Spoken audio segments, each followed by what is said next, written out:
Hello friends, ఈరోజు అయితే tomato chutney ఎలా చేయాలో చూసేయండి. ముందుగా స్టవ్ వెలిగించి కడాయి పెట్టుకొని అందులో టమాటో ముక్కల్ని యాడ్ చేసి దానిపైన కొంచెం సాల్ట్ అయితే వేసుకొని మూత పెట్టేసుకోవాలి.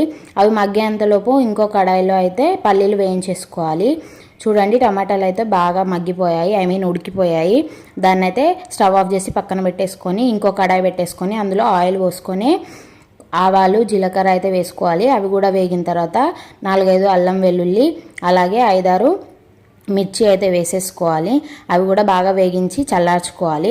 తర్వాత ఒక మిక్సీ జార్ తీసుకొని అందులో పల్లీలు యాడ్ చేసి అది ఒకసారి మిక్సీ పట్టిన తర్వాత అందులోనే ఉడికించిన టొమాటో ముక్కలు అలాగే వేయించుకున్న పచ్చిమిర్చి ముక్కలు కూడా వేసేసుకొని బాగా మిక్సీ అయితే పెట్టేసుకోవాలి.